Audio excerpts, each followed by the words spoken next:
You're live. I am? Well, it doesn't look like it from here. Oh, there we are. Okay. Hello, everyone, and welcome to the Space Game Junkie Podcast. I, as always, am your co host, Brian, and joining me, as always, is your co host, Hunter. What's going on, everybody? Good morning here and good afternoon in England. Yeah, we do have a guest joining us from Winchester, England. Is the Hi. developer and creator of Soul Trader, Chris Parsons. Welcome, Chris. Hi, everybody. It's great to be here.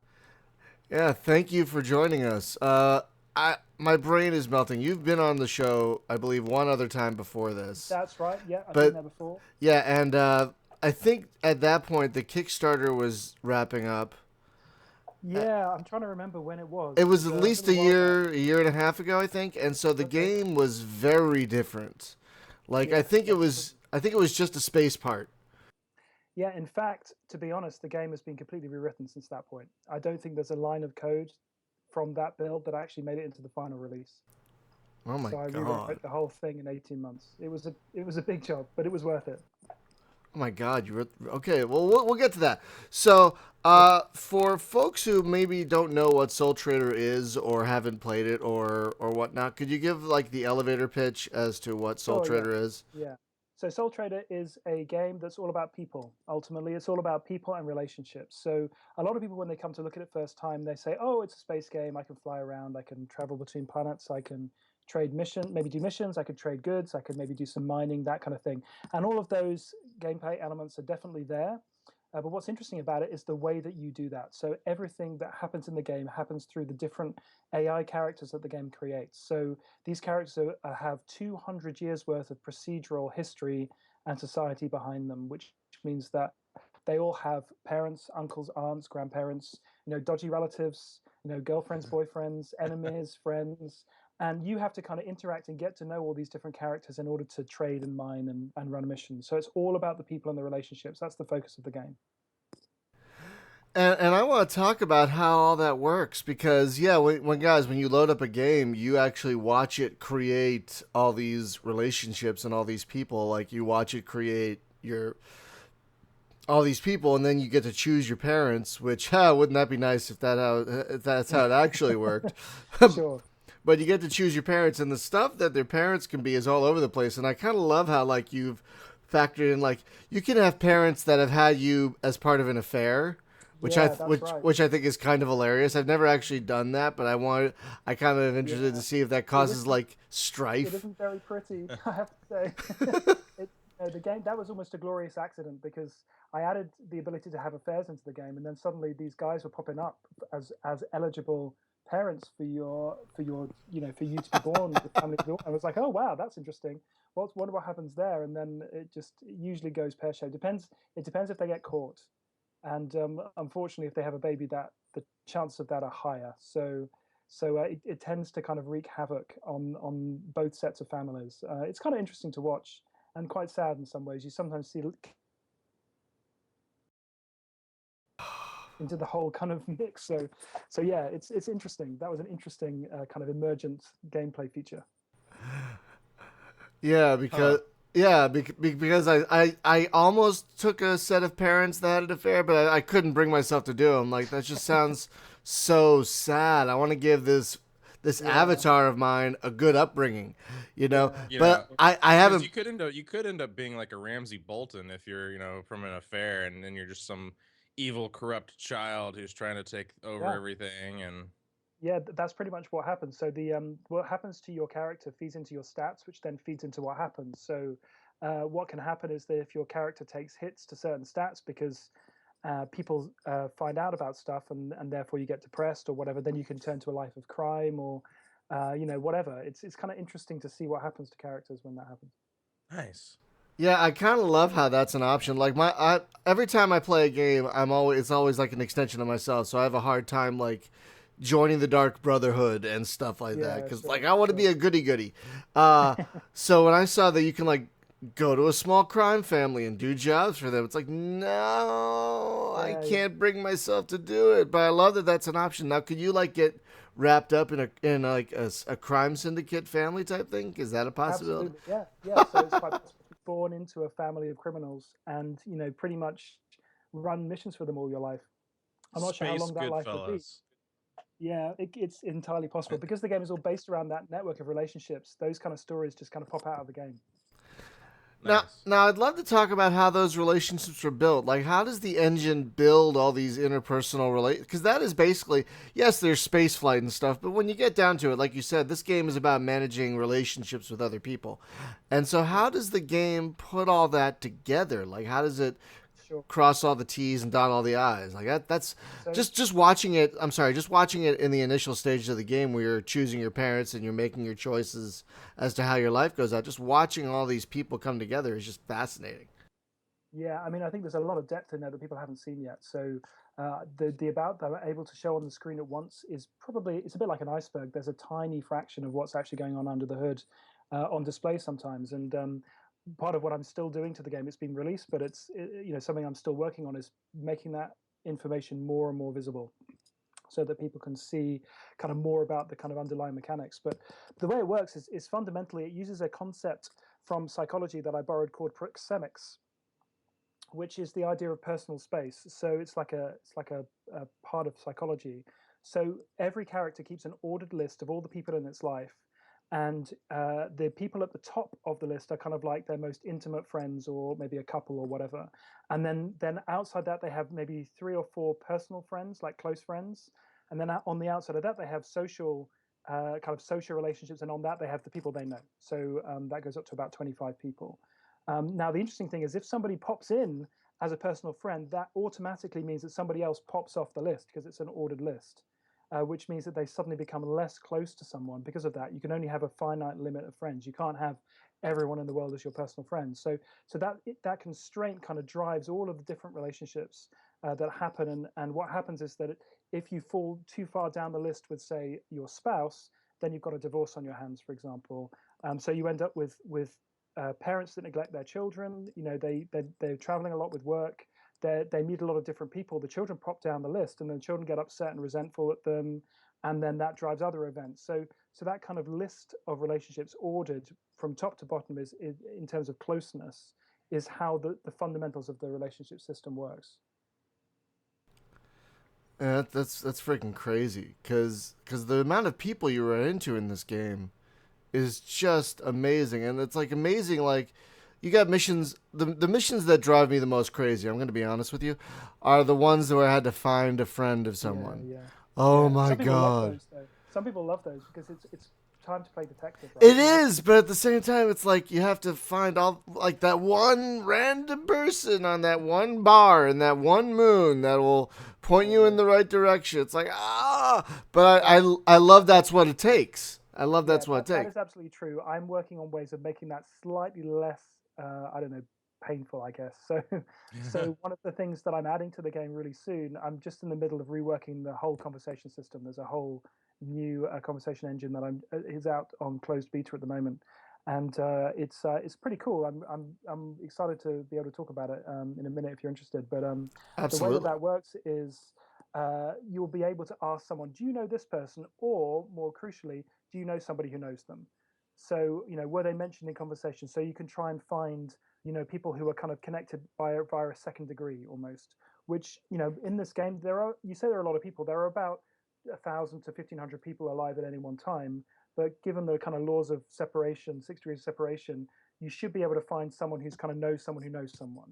So therefore, every character, or many characters in the game, should be able to give you a lead to find somebody now. So if I can kind of make it a little bit easier to find just someone who knows them, then we should have a bit more of a game where it comes to the detective stuff on our hands, rather than just randomly turning up to everybody and asking them, because that could take 2 days. Right, and let's talk about that new engine, because a lot of this game is conversations with other people, either trying to get a job or trying to buy a ship or trying to find a person or whatnot. So the conversations are very, very important.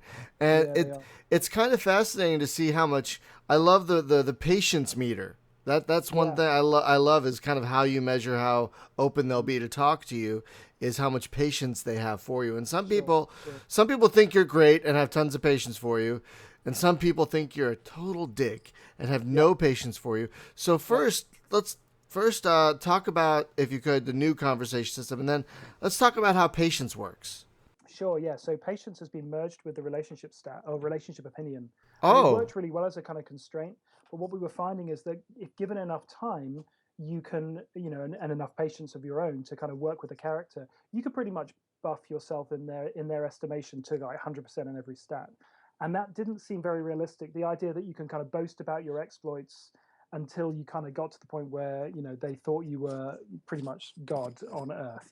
So and that you can't you could do that for everybody, and that was a bit limiting. So what we've done is merge that patience stat with the relationship opinion. So that means that when you get to know them at first, you have a little bit of relationship with them, and then when you start talking about different things, that will then move your patience, move your kind of relationship up with them. And then if you start boasting about yourself, that moves it down. So they might think you're more impressive or a better pilot or a moral person, but they're going to get pretty tired of you talking about yourself all the time. So that's one major change. So you can't have both. You can't be someone who is considered to be, their best friend and also someone who talks about themselves all the time. The other thing that I've added is, instead of the way that patience works currently, I've added the concept of topics into the conversation. So you might talk about business or politics, or talk about people, or talk about families, or good things that have happened and things like that. And what you do is you have to try now to match whatever they're talking about with what you're talking about.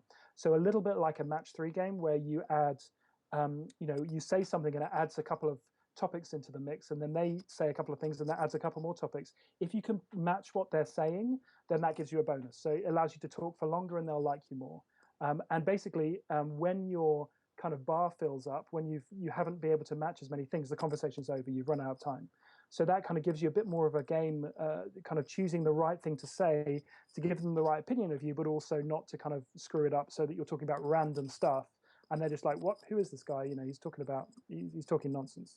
So that's a new innovation which I'm just testing at the moment, and it's going to go out for closed beta sometime, hopefully tomorrow. oh, I like it because that sounds like a more natural conversation. Actually, Exactly, like a yeah. more Because convers. before, you're just clicking on button after button after button to kind of increase Exactly. your Yeah. relationship with someone. Whereas, and you didn't really care what you were saying, and now it's like, oh, he likes shit. He likes talking about ships, or he likes talking about people. Let's talk about some of that, and let's throw in something that makes me look good. And he'll be like, oh yeah, that's cool. And then he talks about his friend, and you think, oh, I know something about his friend. If I mention that, and about the fact that he likes ships as well, that'll give me another bonus. So there's a real back and forth now that just wasn't there before, which is really exciting. It's just coming together, and I'm really pleased with how it's coming out. No, I gotta say it's very impressive because a lot of developers don't give as much post-release love to their game as you've been giving it. So first, I want to ask: do you do this full time? Is this your full-time gig developing? No, sadly not. I wish it was, but I have a couple of other things I do to kind of pay the bills, and this is kind of something that I do as much as I can. I would love to get to the point where I was able to sustain myself writing games, but I'm not quite there yet. But yeah, so I work on this several days a week during the day, but it's not a full-time gig. Hmm. Hopefully, it will be. Now we were talking a little bit before the show, and I said I wanted to talk about this. You develop primarily on a Mac, Yeah, that's right. Yeah. which like we were saying is the opposite of the style we usually talk about. So one, I'd like to talk about why you chose a Mac, and two, what kind of like does that offer any maybe hurdles or benefits that PC developers on a PC might not encounter. Sure. So, why did I develop on a Mac? Because I prefer working with Macs. I prefer the hardware and I prefer the tools that you get. I prefer Xcode to Visual Studio. I'm a Vim user, so I write all my code in Vim. So actually, that doesn't matter either way. But in terms of Macs, I've been using Macs for a number of years, and I just prefer the build quality of the machines. They are more expensive, but they tend to last for a long time. And I just prefer them. I'm kind of done. I used to spend lots of time tinkering with hardware and swapping in and out graphics cards and CPUs, and I'm kind of done with that almost. I just want something that works so I can write games. So that's kind of the choice of a Mac. The problems with that mostly is around tooling and what people are used to. So, early on in development, 3 or 4 years ago, I was pretty naive and thought, oh, it'll just work on Windows. I don't need to do that much testing on Windows, and that was terrible because Windows is very different to Mac, and you do need to do quite a lot of testing to make sure it works. And there are little kind of nuances that don't work so well, and 32-bit versus 64-bit Windows and all of that. So it does take a fair amount of time to port, but but it's still worth developing on a Mac. And I've been doing some research about how to architect a game so that it works seamlessly across as many platforms as you like, and that was the key thing for me. So there's a podcast series called Handmade Hero by a guy called Casey Muratori, who worked on The Witness. He's pretty well known, and that podcast series was a real kind of eye opener to me. That's actually the reason that I rewrote the game code from scratch, just because he showed a better way of writing games.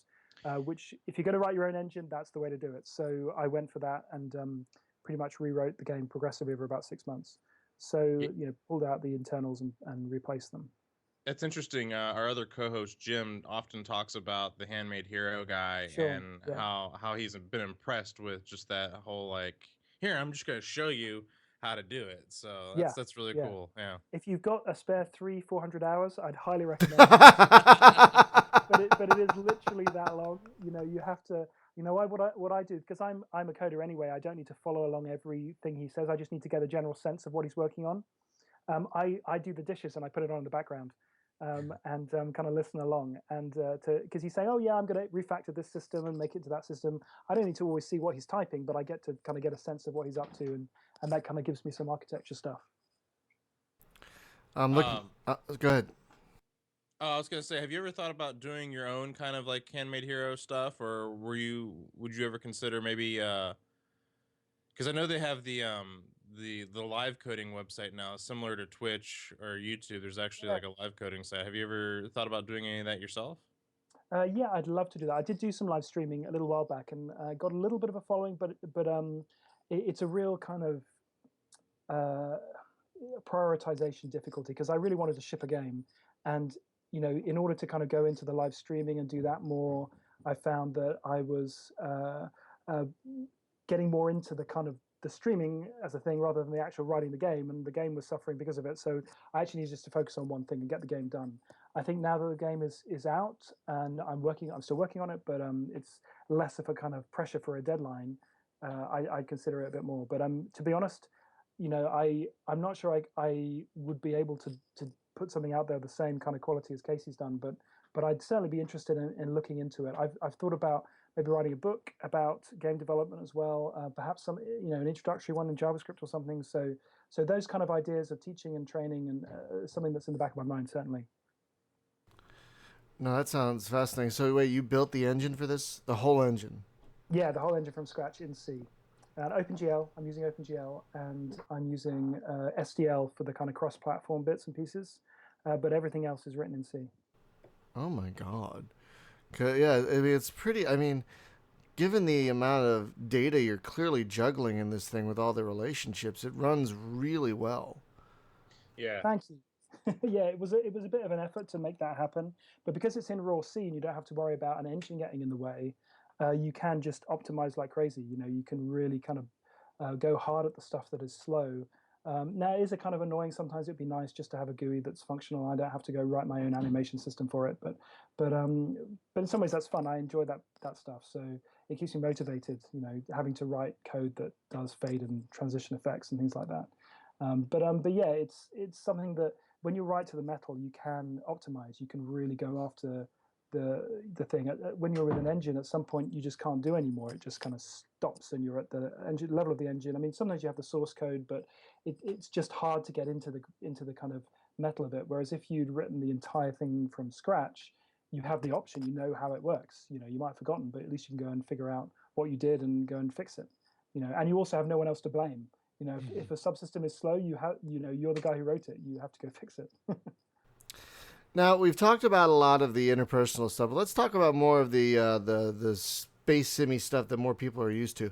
So, like, my favorite thing about any kind of space game are the missions, and this game has quite a bit of missions. Let's talk about, like, I think I've seen maybe about half a dozen mission types, from delivering a package to finding a person, that sort of thing. So what are the mission types, and are you planning to add more at any point? Sure. So there are some other mission types that you may not have run into. So there's some assassination missions, some good old "I want this guy dead" missions. They're quite hard to find because people don't tell you about those until you get to know them really well. So the reason that you don't see so many at the beginning is because they're just not talking. You haven't got onto the dark web yet or whatever. Wow. So there's those. There's also secret gifts. Politicians love those. There are a few kind of high level secret missions like I want you to get this package over to this person. I don't want you to tell anyone I'm doing it. And you kind of think, and they're all generated from relationships. So you're thinking, are they having an affair?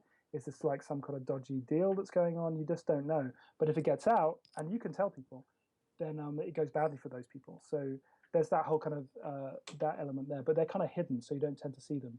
In terms of new missions I've got planned, yes, absolutely. I was hoping to get a whole slew of new missions in, mostly around people's jobs and what they do for a living for 1.1, which is due next month or this month. But I think actually it's going to slip to 1.2, which is probably going to be sometime in September. But I'm definitely planning more missions, more color, more flavor, more theme, all of that stuff's going in. That's awesome because I really, even though some of the find the people mission was driving me mad, I love that that's kind of an option, and I love that you can do like a detective story to find this person. Mm-hmm. I really didn't dabble in this, but does the game have like a trading element as well? Like, could you trade commodities back and forth like a more typical space game as well? Yeah, absolutely. So you can trade gold is the best thing to trade at the moment. I probably shouldn't have said that on the stream, should I? But there, spoiler alert. But there's gold. There's various types of metals, aluminium, titanium, things like that. There's also water, food, clothing, medicines, all of that kind of stuff too. And what I've tried to do is build that into the relationship side of things. So you don't just go to London and trade metal. You go Oh, to right. Yeah. So someone yeah. is like looking for a thing for their Yeah, job. Oh, I yeah. So remember you now. Yeah. go to kind of, I don't know, Rob, who works in accounts at some factory, and you ship him a bunch of aluminium, and that makes him happy, right? So he means he's more likely to trust you with something else. So yeah, it's almost mission based, the trading. Although you can just simply go up to the market and just trade if you want to make money that way. I think that's why it didn't stick in my brain because just about every other space game when you're trading, it's like I'm going to buy this at the commodities market and sell it at the commodities market at station B, and then buy. Yeah, yeah. But with this game, it's like I'm going to buy this at the commodities market and then find a person on this planet who wants I'm it. gonna go sell it to Joe, who works over. Yeah. And Exactly. while there, I need to help him out with his sister or something like that. So there's a whole thing. So when you talk about these different elements, obviously we have careers and the people are a big deal. So I haven't gotten far enough into it myself, but you can work your way up through like a family. Is that Yeah, you can work your way up through a career. So you can take a job as a lowly cleaner in an organization and work your way up to senior manager if you want to, or you can take a job as a political assistant in a government building and work your way up to senator or even president. Actually, I would say that part of the game needs a bit more development. It's quite possible to get a promotion by basically sweet talking your boss, but there isn't so much you can do right now as part of taking that career. So that's something I definitely want to where I want to expand on the missions, and I've got some other ideas about how I'm going to improve that side of the game too. But it's definitely possible at the moment. It's just a bit Spartan in terms of gameplay. now? Does that affect like economy? Now, what I mean by that is like ownership. So like as you work your way up, does it mean like you can like say this station belongs to this family? Does that then become yours, or like how does that? Sure, yeah. So in terms of ownership, the only thing you can own right now is ships. At this point, I should probably say that I am planning DLC for the game, and that kind of Oh, thing would be a cool addition. At the moment, I'm very much focused on kind of filling in the gaps in terms of some of the gameplay. But once that's done, assuming that the game continues to do well, then I will definitely be adding to the game as I go forward. I haven't got any plans to stop right now. Nice.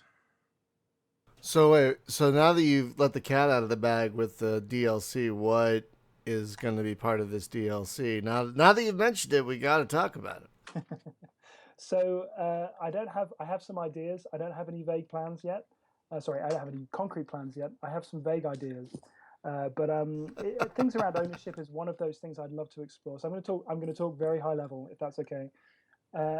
Sure. Ownership is definitely something I want to explore. I want to explore different career types. I'd love to explore the idea of alien influences. Let me just leave it at that.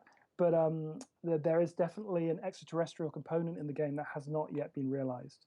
It's hinted at in the current game, but it's not It's not actually there yet. So that's something that I'd love to see fleshed out a bit more. Maybe different places. There's a few different ideas there that I've got, but kind of for me, it'll be around those. It'll be the obvious stuff that people often will see in a game like Crusader Kings. So extra, customizing features and extra kind of skins and extra faces and things like that. But also and extra ships. But there will also be some kind of bigger thematic additions. Assuming that I get that far with the game and it continues to do well, then I will be looking to add some bigger expansions later on. So, like, you can maybe own stations and stuff like Yeah. that, and maybe have your own market and stuff Yeah. like. Yep. Oh. Ownership is something I'm thinking about for sure. Yeah, I can't promise it, Oh. but it's definitely something I'd like to look into. I have some other ideas for a kind of follow-on sequel set in the same kind of world as well. But that's what I'm going to say about that at the moment. There's lots of ideas, lots of scope for improvement, lots of kind of future in the universe. Should it continue to do well. Now I gotta talk about the road to Steam because it was a long road. It was a very long road to Steam. I mean, you had the Kickstarter, which, if I'm remembering correctly, was successful, and then you did basically a private beta for a long time. Yeah. So it was in terms of releasing on Steam or in terms of getting through Greenlight. Which do you mean? Sorry, you cut out just from. Oh, that's weird. Can you hear me now? Yeah, I can hear you. Make sure you use your push to talk there, Brian. I am using the push to talk. Okay. Maybe I wasn't because. Repeat the question and I'll so let's talk about the road to Steam because it took a while. Not only, I mean, you did get on Greenlight, so yeah. But that was awesome. But I was talking about even after that, you didn't go right to Steam. You kind of kept it in, like, if I'm remembering correctly, you kept it like in a private beta. Yeah, that's for right, a while. Yeah. So I decided not to do early access. I took some advice from the industry people, and they said early access is a bit it can be very kind of a double-edged sword. So I was a bit wary of Right. it, but in hindsight, probably should have done it. But you never figure out these things until later. Well, it's a double-edged sword in so many ways. Like the Soren Johnson, the guy who made Off-World Trading Company, he had an 18-month early access period, which was great in a lot of ways because they learned a lot about their game. It helped their game turn out. Have you played Off-World Trading Company at all? No, I've seen it's so good, but one of the downsides that he couldn't have foreseen that no one really thought about is that he got all this press when it came into early access. Yeah, but exactly. when the game finally hit like 1.0, no one cared apparently. Like Right, no one gave a crap. So yeah, there are lots of like it's kind of quaint that a game isn't in early access, like it just kind of hits. Yeah. It's kind of nice, actually. Yeah. Unfortunately, it didn't. To be honest, it hit, but I felt like I screwed up the launch. I have to say, which is kind of an interesting. I wrote an article which was actually pretty popular on Gamasutra about that was a great article, and I do want to talk about that, but keep going. Sure. Yeah, sure. So yeah, it was a long road. I decided to go for the Kickstarter enabled private beta, which in hindsight probably wasn't the right avenue to market for me. So Kickstarter was great, and the quality of I guess purchaser or customer you get on Kickstarter is second to none. They are really great people. They're always so encouraging. They're like, hey, keep going. You're doing brilliantly. As long as you kind of are cool and give regular updates and things like that, then they're really good. I was really pleased with how that went in terms of my Kickstarter backers because first time around I didn't make it on Kickstarter. I think when I last came onto the podcast, that Kickstarter actually failed, but the second one I did in September last year worked fine. So yeah, they were great people. They supported me all the way through, so that was brilliant. However, what I found is that they're a little bit time poor, so they didn't always. So some of them were great, but I didn't find I got such good testing beta feedback from the Kickstarter guys as I probably would have done from. I'm guilty of that. I'm sorry. Well, yeah, everyone who I've spoken to about it says, "Oh yeah, I backed you and I didn't test it," and there was no obligation to test, right? It wasn't like you had to. So I think maybe when you buy an early access game, you've bought it already. You kind of think, well, it's there. I'm going to play it. And I think maybe there's something about the play now, ask questions later, Steam audience, which will actually play the game and give feedback. So I found that I got all of that feedback, when I launched the game. I got a whole bunch of people playing it. I had stacks of people playing it, and they were like, hang on, what about this problem? What about this problem? And I was like, oh my goodness, there are so many issues with this game, which, because I hadn't quite got the pool of beta testers I was hoping I might have at that point, I just assumed everyone was playing the game and they were fine. Whereas actually, I think actually that no one was playing the game. So therefore, that assumption kind of led me to ship something that was perhaps not as high quality as it could have been. So I got a lot of Steam feedback, some great comments, some really high quality people in the community really giving me some great feedback. But a lot of people who were just like, this game sucks, it crashes, and then they quit, leave a negative review, and I'm screwed. So that I had quite a bit of that early on in the launch, and if I had I guess read the Steam audience a bit better, then I wouldn't have had that. And that's just something I've got to learn. I've got to pick myself up and move on. But you have turned that around, because I'm looking at the Steam page right now, and it says mostly positive. Most of the reviews, because I remember when you launched, there were a lot of negative reviews, like you said. Yeah. But now that seems to have changed, and the majority of the reviews are pretty positive. So how did you turn that around? That's just pure graft, I have to say. It was just getting on the community and answering every post within 5 minutes, seriously, and just saying, yeah, really sorry, know about that one, fixing that one. And then also, I released one build a day for 10 days straight, weekends included. So I just went for it. Now, they were small builds, some of them, and some of them were only like an hour's work. So like on a Sunday, I queued up a few builds on Saturday and Sunday so I could just take some time off with my family. But yeah, I was releasing a build a day, and even just releasing when you're kind of in that position where you're kind of down on the ropes slightly and people are kind of beating up on your game, you have to the only way out of that is regular updates, preferably through code. So it's much better I think, if you're in that position. I'm not a big fan of crunch or regular builds, but I just had to get something out every day to show that I was working on it. And that was the best way I knew to show people that I meant business and I was going to stick around. So I went for it and did that for 10 days. And then once that was over, I couldn't sustain that for more than 10 days, to be honest. And by then it was pretty stable. I was like, okay, now there are 3 big pieces I need to fix. One of them was a map, and I think you were the one who shouted the loudest for that. Yes, probably. Yeah, pretty loud. Sorry. On your live streams, I remember they were pretty painful to watch, I have to say. I was like, no, that's the direction. No, that's the wrong. Oh, anyway. But anyway, that's not your fault. That's my fault. There's no map in the game, which is a stupid thing to miss out. So I just assumed people would look on Wikipedia and figure out where all the planets were. I figured that people would just do that, but no. But anyway, not a good assumption. So I got to the end of that kind of crunch, 10 days, and then I was like, okay, this is exactly when the builds are going to come out. I'm going to work on these 3 things. It's going to be out at this time. And people are like, cool, that's fine. Take some time, get a build done, take 6 weeks and get a new build out. So I think just brilliant communication that's rapid, responding immediately, and just getting bugs fixed is the only way. You just got to relentlessly show up in the community and keep on doing that. I'm a bit guilty. I haven't been back for a week, but and I haven't posted an update. But I've got to keep doing that. Got to keep posting the updates. Got to keep telling people what's happening and what's coming. It's interesting you mentioned the whole update thing, because I don't know if other developers realize this, but like if you see, because eventually you just gain so many games on Steam, you lose sight of them, But one thing I do is every day I check that update list in Steam, like what's downloaded a new update. And it's like Christmas, like, oh, I own that game. And it's got an update. What's the update? I should play it, know? Yeah. So frequent updates at the beginning is good, right? Yeah, well, in general, like regular updates is a good thing, I think, because the other day, like Catacomb Kids, some roguelike that I forgot I bought like a year and a half ago. Like, oh, that has an update. I haven't played that in a while. Let's check it out. Oh, I still die in 2 minutes. Okay, well, at least it got an update. So yeah, so I can see how that be one way to increase visibility is to do updates. That's true. I think you have to balance that against stability.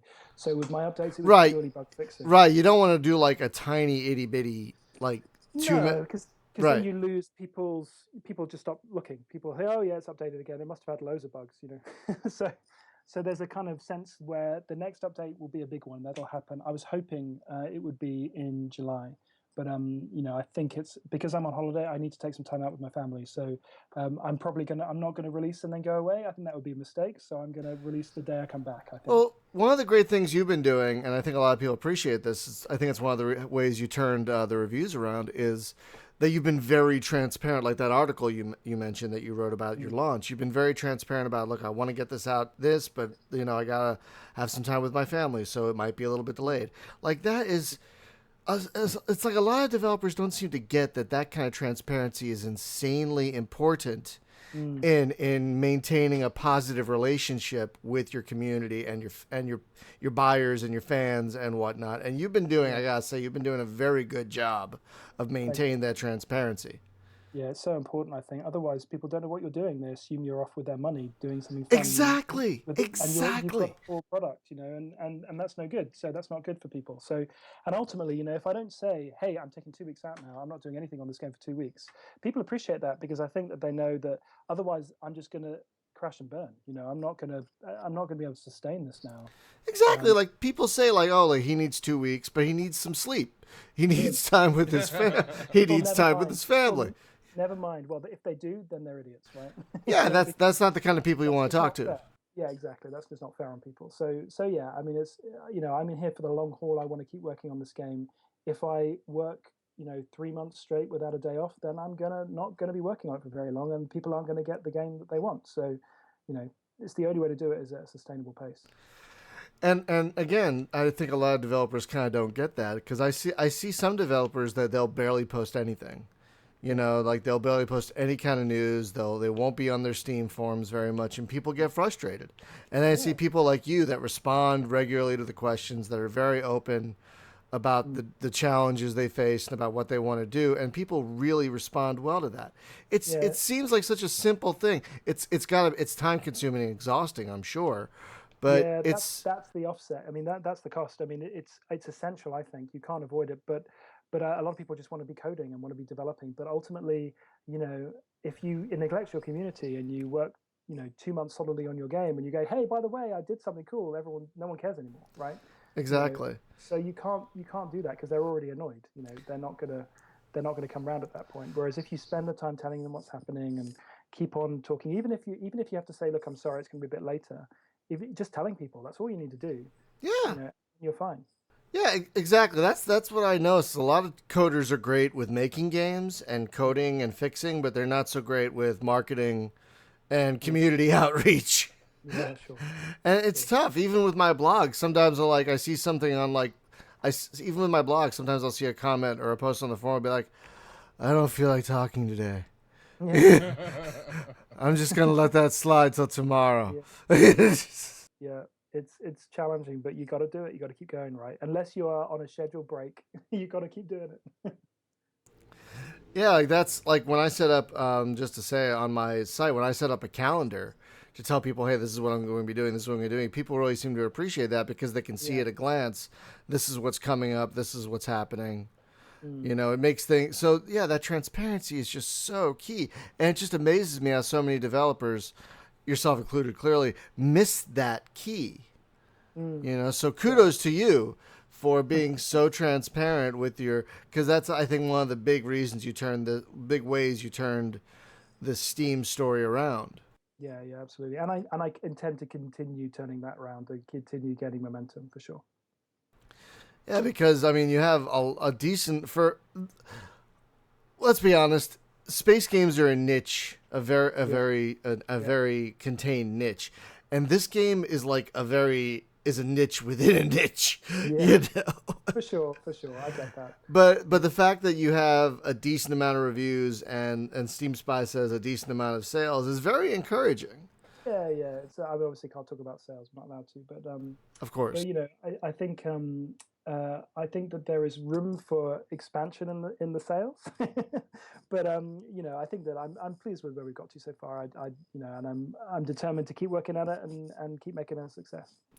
Now I forget. Did you take part in the recent Steam sale, the Steam Summer Sale? I did, but only very briefly because I only launched 2 weeks before. So I dropped by about, I think it was 10% for the 2 weeks. That's fair. Now, what kind of effect did that have? Because it did have effect.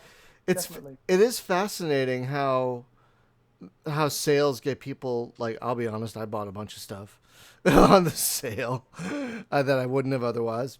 Mm. Yeah, But it was.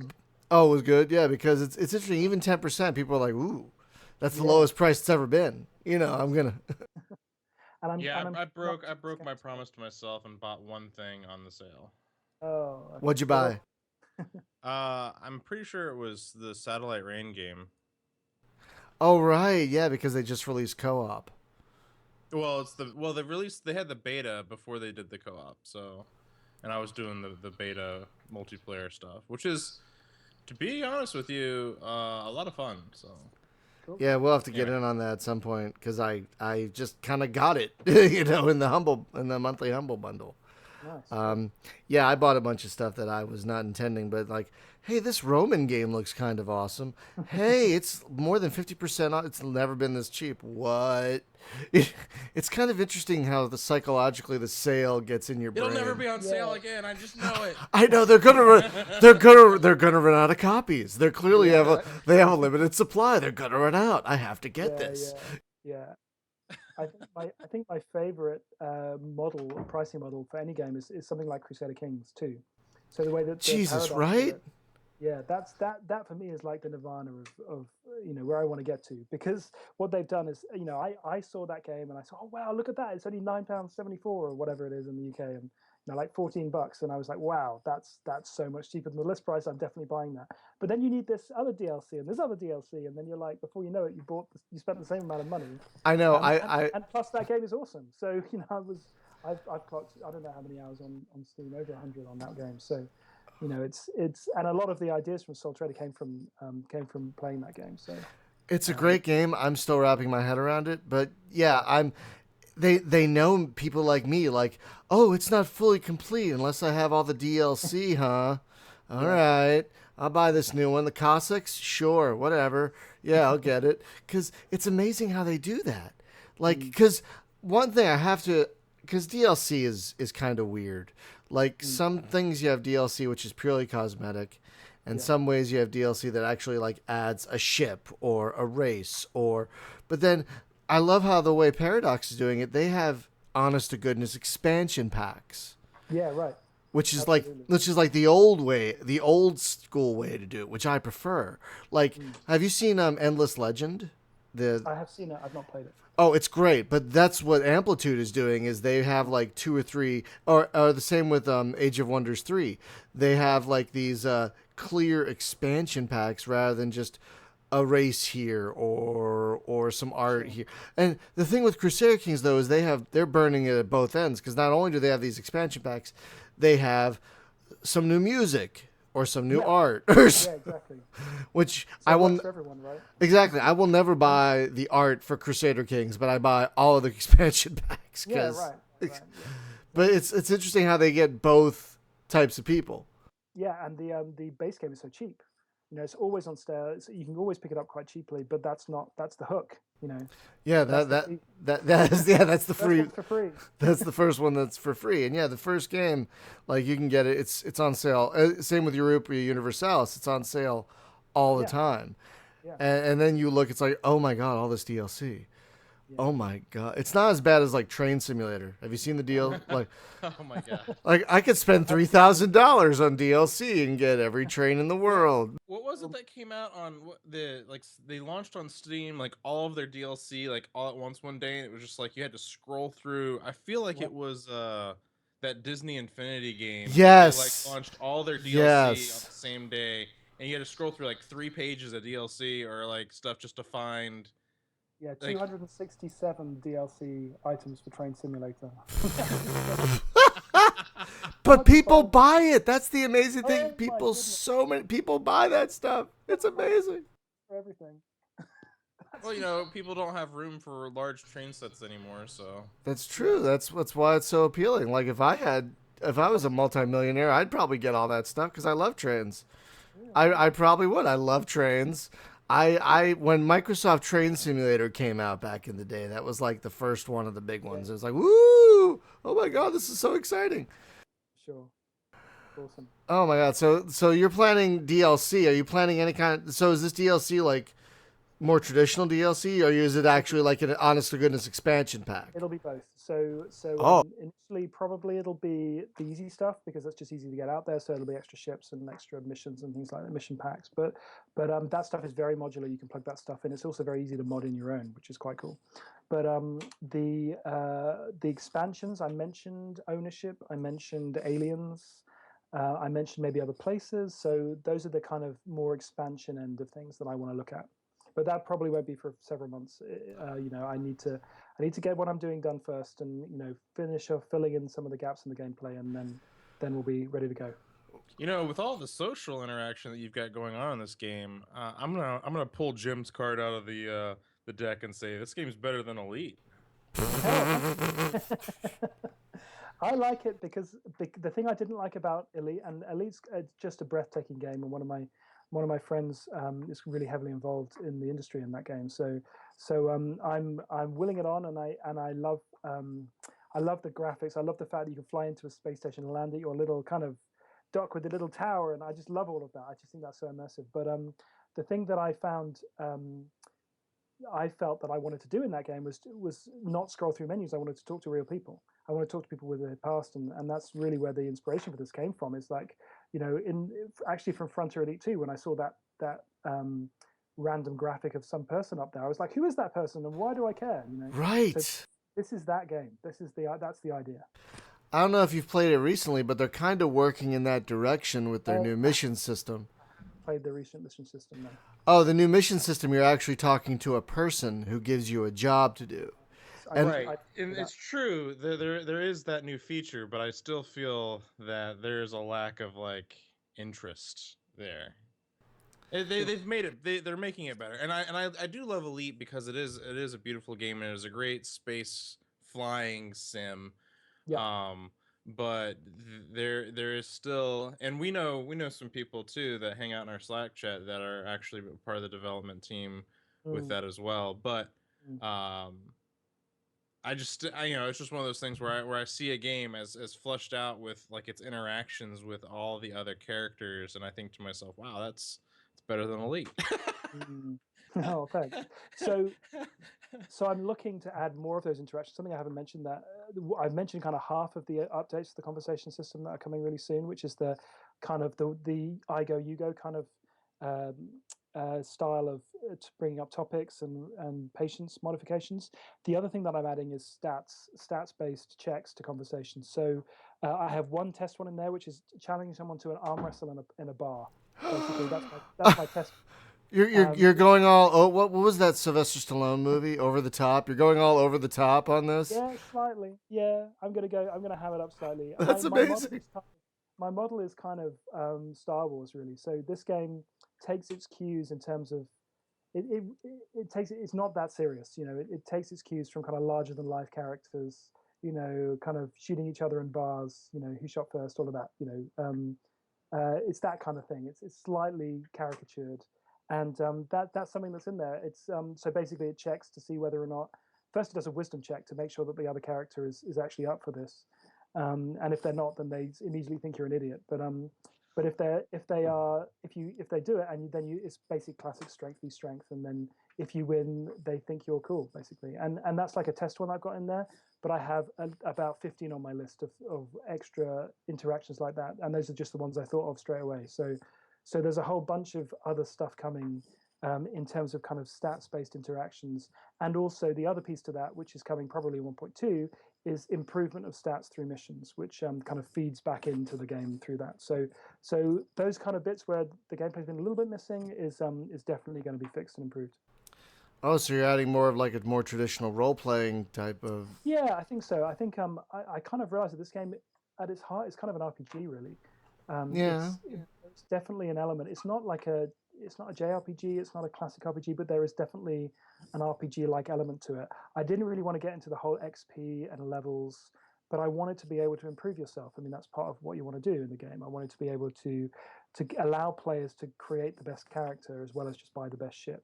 So I do want to add that element. Now, if you don't like that kind of thing, you could ignore it. You could just go and do what you're doing. But I think that there's some untapped potential in there that I want to exploit.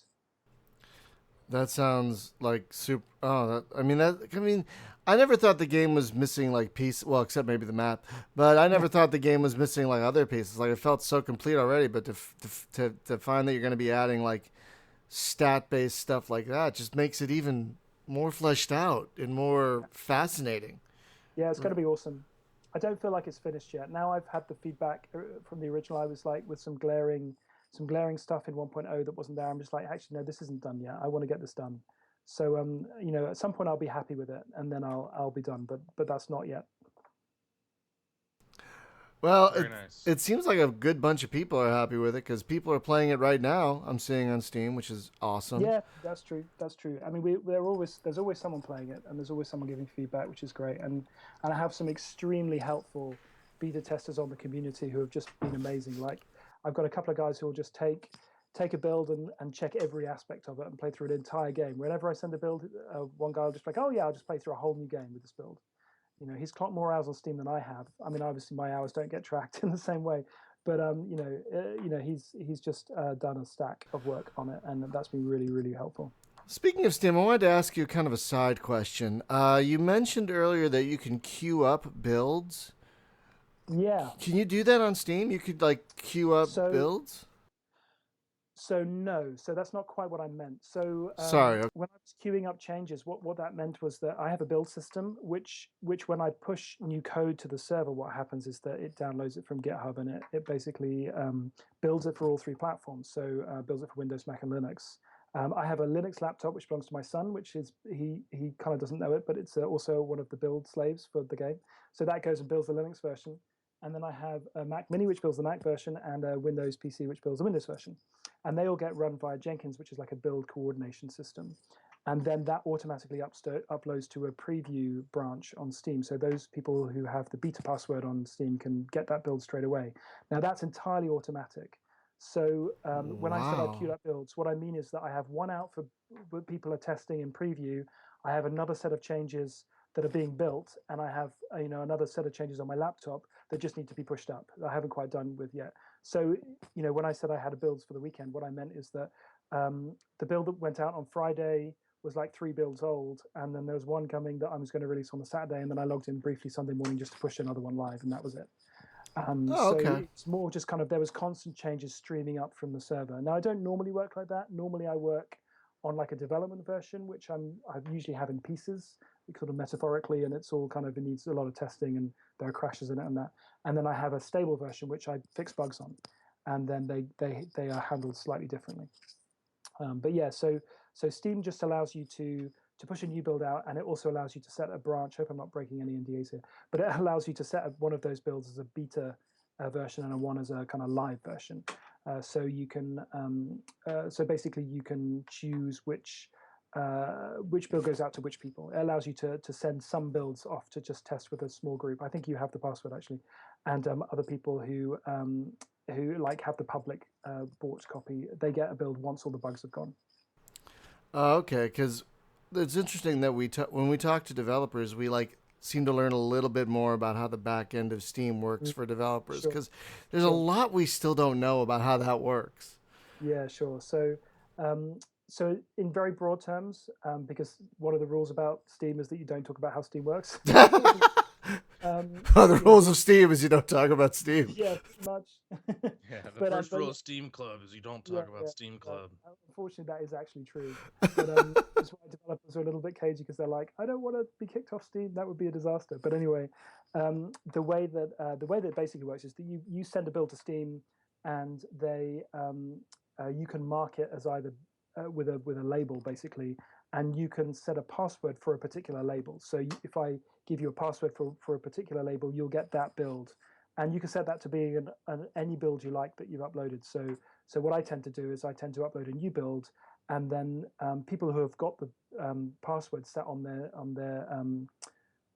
version of the game in Steam will automatically get the update, and everybody else in the world who has the game doesn't get it until I actually set it live for everybody else. So what I do use that for is to send a build out to a few people just to say, okay, could you just play this through? Are there any crash bugs? Does it actually start on your machine? All of that kind of stuff. And then it goes live. Because when you're just one guy, you don't get the resources of a publisher or a big shop with all the compatibility stuff and the QA teams to make sure that all works. So I use Steam to distribute those builds out to kind of various people around the world who help me test it. Yeah, it sounds like from what we've been learning, it's pretty flexible for It's really good. for developers for stuff like Yeah. that. Once you got it set up, and I have it automated now, which is the best decision ever. Any developers listening, automate your build process because you know, when you're working on a change late at night, you don't want to be typing in the same commands to Steam every time because you're going to screw it up, and then you're going to screw up your build for everyone, right? So, you know, doing it in scripts which happen automatically when you send code is brilliant. So all I have to do is make a change. I upload it. I just did one this morning. I upload it. It takes about 20 minutes, and it's already on all three platforms live on Steam for my preview testers. And then, in order to make that live for everybody, it's like you log into the web page, and it's like a 2-minute, you know, send this build live, and you're done. It's as simple as that. How much work does it entail to set up those scripts to automate the whole thing? It probably took me maybe a day and a half, couple of days. So it was a little bit of work. I had a Linux build to get working as well, so that took another day or two. Actually, you know, it depends on how you architect your app, but as long as you've done that well, that's not too bad. And then yeah, probably a day or two, but it was the best 2 days I spent a couple of months ago because it's just paid for itself over and over again. Damn. So any developers listening, do what Chris says and automate your stuff because that sounds like a real time and sanity saver. It is, because you don't want to be typing that stuff in when you're under pressure for a launch and there are crash bugs in your build. You don't want to be putting yourself under the pressure of typing in the commands into Steam because there's a bunch of stuff you have to type into Windows to a Windows prompt, and you don't want to be typing that stuff in and making mistakes. You know, you don't want to get that wrong. And you know, humans being humans, you do that 100 times, you're going to make a mistake. You know, there's no way you can avoid it. And the other reason I did it is because I'm on Mac, and at the moment. Some of those steps require Windows. You know, it's cross-platform, so there's a sense where you have to, you know, I have to use 3 different platforms in order to make this work. So there was no way I was going to manually build a Linux version and manually build a Mac version, manually build a Windows version, and upload all of those to Steam. That would have been a horrible nightmare, and I certainly couldn't have released 10 builds in 10 days if I was doing that. All right, so we got to kind of wrap up here soon because I got to get to work. But I just wanted to ask because we try and talk about not only the game you're working on, but we try and talk about what we're playing. Sure. So what, besides your game, clearly, what are you playing right now? So the games that I'm most interested in, let me answer that question. That works too. Yeah, so I'm looking at all sorts of different things at the moment, mostly for kind of research purposes, because I'm looking at other projects. I'm looking at thinking what's next. You know, obviously there's a lot to be done on Sole Trader, but I've got to be thinking 3-4 years away too. So I'm looking at VR. I'm progressively more interested in that. I'm looking at games like the new Battlezone on VR. That looked really cool. I'm looking at Stellaris. I would love to give a proper go because I just think it's so cool. I love the thematic. I love Paradox games. Wait for the DLC on that one. Let me just tell you right now. The mid game the early game is fun, and then when you get to the mid game with the sectors, it kind of just goes. So at least that was my experience. I haven't played it since because I'm waiting for more DLC as well. But yeah, the mid game is the breadth that I saw in the exploration and discovery looked great fun. It is fun. That part is fun, but then you get to a point where it's like, oh, you have so many colonies now. We're going to force you to make it into a sector. Like, what? Why? I was enjoying this. Fair enough. Okay, that's cool to know. So that one, you know, that looks really fun. Another game that I really like the look of, is actually completely different. It's a game called Overcooked, which is a 4-player cooperative kitchen game where you have to prepare. I know this sounds crazy. It's on the PS4, I think, and it's written by a couple of guys who I bumped into at Rezzed in the UK, and it's just the most awesome game. Basically, you get a bunch of recipes. You have to make a hamburger. So some guy needs to chop the lettuce, another guy needs to chop the tomatoes, then another guy needs to put them together. Then they have to make the burger and they have to ship it off. But watching it being played is so fun. Okay, so, it's coming on. It's coming to Steam, by the way. It's coming to Steam early next month. I was gonna say though, if you like that though, you should try and check out Space Food Truck because it's almost the same thing. Yeah, haven't looked at that, but I will check that out. Yeah, But that I fell in love with that game. this does And look I have pretty to goddamn mention another awesome. one, which is potentially embarrassing. Um, Pokemon Go. You know what? I did play that for a while, and then I saw all the permissions it wanted on my Android phone, and I'm like, no, delete. Like, you don't need all my contacts, Pokemon Go. I'm sorry, delete. You know? I don't Yeah, think that the iPhone should ask for those, but anyway, I'm not sure. it does require quite a bit of permissions for unknown reasons. As a matter of fact, I think there is like a senator or a congressman here in the states was asking, why is this program asking for so much information from Yeah, sure. people? Fair You know, it enough. just was like it doesn't make sense. So as a security guy myself, and I work in IT. I ask these questions myself and wonder, Yeah. I tell you why. The reason I like it is because it gets my 12-year-old son out of the house. So This is true. This is we true. went Pokemon hunting the other day. It was great fun, So for me, that's the reason I'm playing that game. Yeah, that Mostly is because of my kids. At least that's what I'm telling myself. no, that is the big deal with it because excuse me, because yeah, it's getting all these people outside, but it's really kind of adorable because like there's a park near us that has like 6 Pokestops Nice. and a gym, so there are people there all the time. We usually go there just Yeah. to walk, but there are people there all the time, and you see fathers and sons, you see families, you see Yeah. teenagers See, hanging out. that for me is why it's cool. That I really like. well, Kind of did to did nature. you did you guys see the video from New York and Central Park? Yes. A rare Pokemon spawned, and like 2,000 Um, people just like showed up, and were like, it's in the middle of the night. I'm like, oh my yeah. god. That's so dangerous. I wouldn't go there. Oh yeah, But a anyway, girl got hit by a car, 2 guys fell off yeah. a cliff. Two guys fall off a cliff. What? Why? What? Pay attention. Like that. Just like Some when a guys in the game UK. is when a I don't game know is if the story. ushered in so much carnage. Girl found I dead don't know if body. yeah, 2 dead bodies, right? I don't know if Yeah, this there's one made it two across two separate times. There was a Wait, dead body. what? I only heard about the There's another first one. one. There's another Oh one. god. And there was a story about some teenage kids who got lost in caves, but they weren't just any old caves. They actually turned out to be part of like a secret nuclear attack installation for the UK government, and they wandered into them looking for Pokemon. And the police were like, "What are you doing here?" They're like, "Just looking for Pokemon." They're like, "Yeah, really? What are you doing here?" and then they got lost, and then the people had to they had to call the fire service and get them out. Oh, it was brilliant. It was a great. Yeah, They were all fine, which is why it's a great story. well, it's just like there's been videos released where people are like, "All right, here's how you play Pokemon Go safely."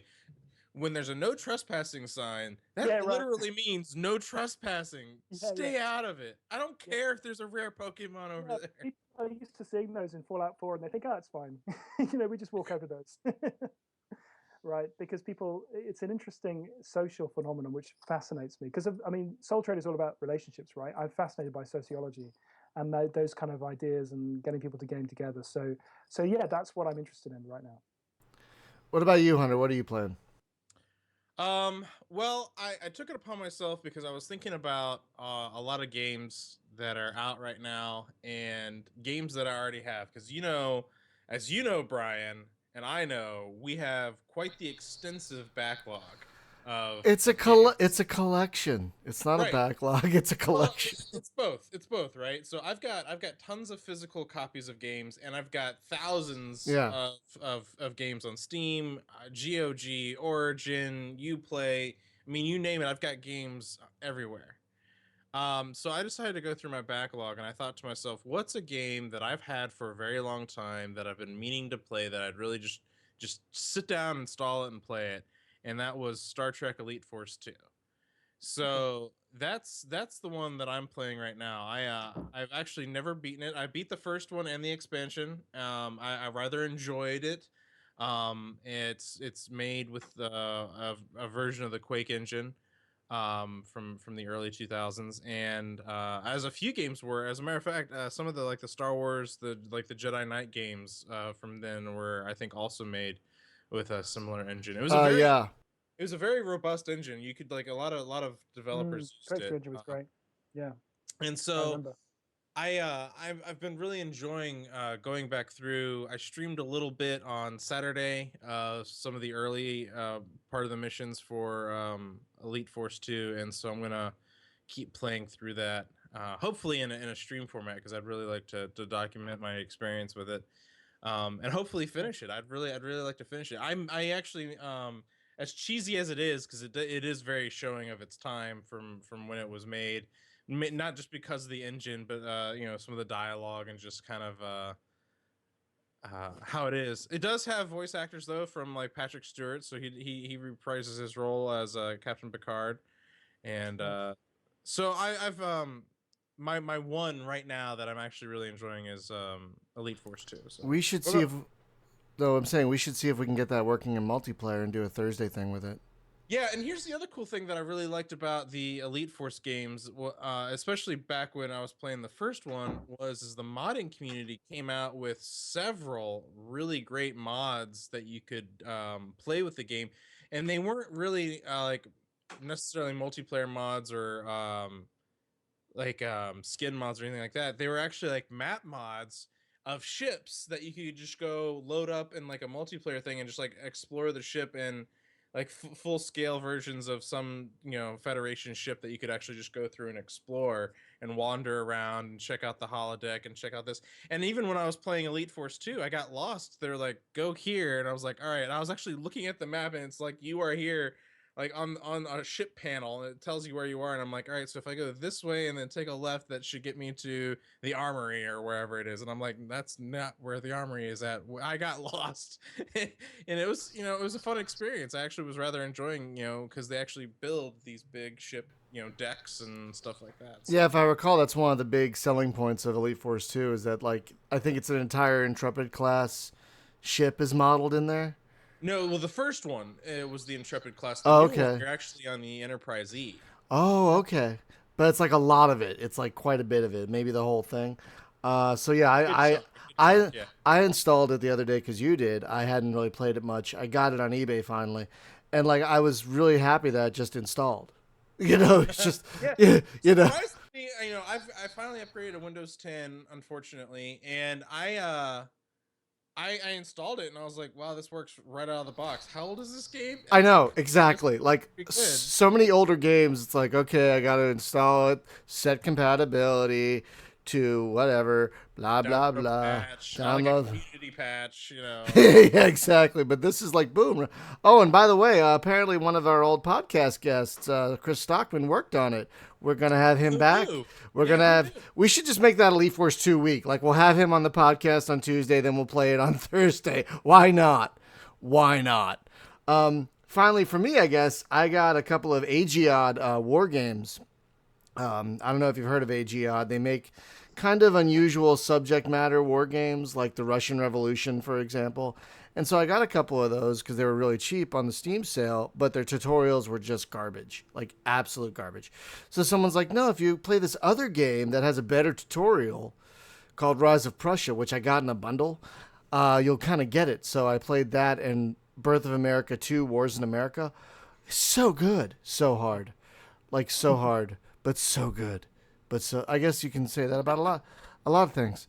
But yeah, so that's kind of what I've been playing.